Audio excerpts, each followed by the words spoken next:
ইহুদিবাদী ইসরায়েলের অপরাধযজ্ঞের বিরুদ্ধে ইরানের শক্তিশালী সামরিক জবাব মার্কিন কর্মকর্তাদের হতবাক করে দিয়েছে। ইসরায়েলের সামরিক ও নিরাপত্তা ঘাঁটিগুলোতে ইরানের সামরিক হামলার ব্যাপারে মার্কিন কর্মকর্তারা তেহরানের সমালোচনা করেন এবং ইরানের উপর নিষেধাজ্ঞা আরোপের হুমকি দিয়ে তাদের দায়িত্ব শেষ করেছেন। মার্কিন পররাষ্ট্রমন্ত্রী অ্যান্টনি ব্লিংকেন ইসরায়েলের বিরুদ্ধে ইরানের ক্ষেপণাস্ত্র হামলাকে অগ্রহণযোগ্য আখ্যায়িত করেন এবং নিন্দা জানাতে বিশ্বের দেশগুলোর প্রতি আহ্বান জানিয়েছেন।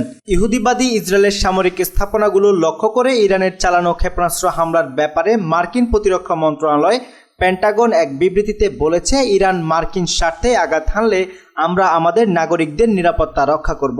আমরা এই বেপরোয়া হামলার নিন্দা জানাই এবং নিজের প্রক্সি গ্রুপগুলোর মাধ্যমে যে কোনো ধরনের হামলা বন্ধ করতে তেহরানের প্রতি আহ্বান জানাই। মার্কিন পররাষ্ট্র মন্ত্রণালয়ের মুখপাত্র মার্ক মিলারও ইসরায়েলে হামলা চালানোর বিষয়টি আগেভাগে না জানানোর কারণে তেহরানের সমালোচনা করেছেন। তিনি ওয়াশিংটনে এক সংবাদ সম্মেলনে বলেছেন, ইরান ইসরায়েলে হামলা চালানোর আগে বিষয়টি নিয়ে আমাদেরকে কিছুই জানায়নি। এদিকে ইরান ইসরায়েলে ক্ষেপণাস্ত্র হামলা চালানোর পর হোয়াইট হাউস বলছে যে মার্কিন প্রেসিডেন্ট জো বাইডেন ও ভাইস প্রেসিডেন্ট কমলা হ্যারিস ইরানে হামলা চালানোর বিষয়টি খতিয়ে দেখছেন এবং প্রেসিডেন্ট বাইডেন এই ব্যাপারে ইসরায়েলকে সাহায্য করার নির্দেশ জারি করেছে।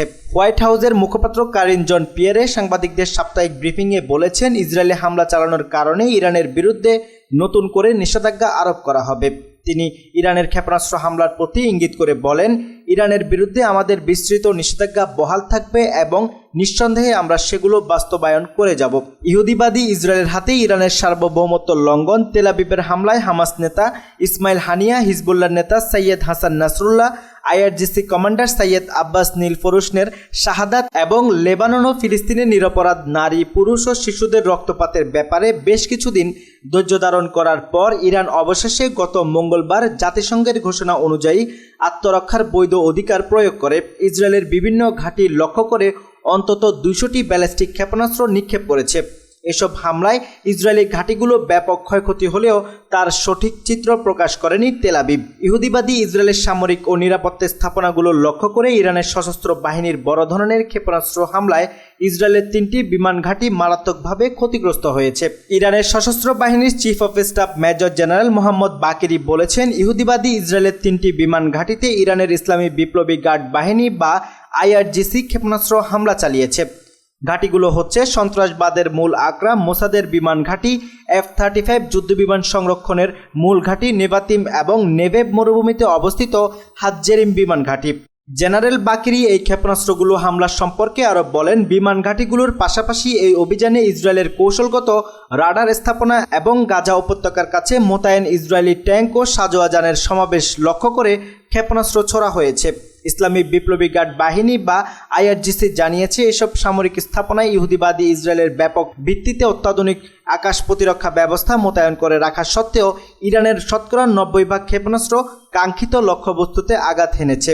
ইরানের ক্ষেপণাস্ত্রগুলো ধেয়ে আসার সময় সামরিক ঘাঁটিগুলোর পাশাপাশি উত্তরাঞ্চলের বেশ কয়েকটি শহরে সাইরেন বেজে ওঠে।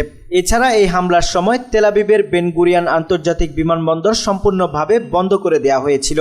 ইসরায়েলের বিরুদ্ধে চালানো এই অভিযান সম্পর্কে আইআরজিসি এক বিবৃতিতে বলেছে, অভিযানে ইসরায়েলের কয়েকটি বিমান ঘাঁটি ও রাডার ঘাঁটি এবং প্রতিরোধ নেতাদের বিরুদ্ধে হামলা চালানোর পরিকল্পনাকারী কেন্দ্রগুলোতে হামলা চালানো হয়েছে।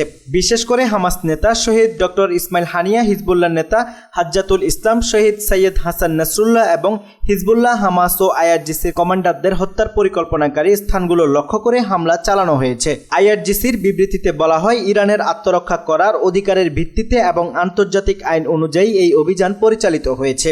ইহুদিবাদী ইসরায়েল যদি এ ব্যাপারে কোনো কাপুরুষোচিত প্রতিক্রিয়া দেখায় তাহলে ইরানের পরবর্তী আঘাত হবে মারাত্মক, ধ্বংসাত্মক এবং অনুশোচনা সৃষ্টিকারী। প্রিয় দর্শক, আজ এখানেই শেষ করছি। সবাই ভালো থাকুন, সুস্থ থাকুন। ভিডিওটি ভালো লাগলে অবশ্যই চ্যানেলটি সাবস্ক্রাইব করুন। দেখা হচ্ছে পরবর্তী ভিডিওতে। আল্লাহ হাফেজ।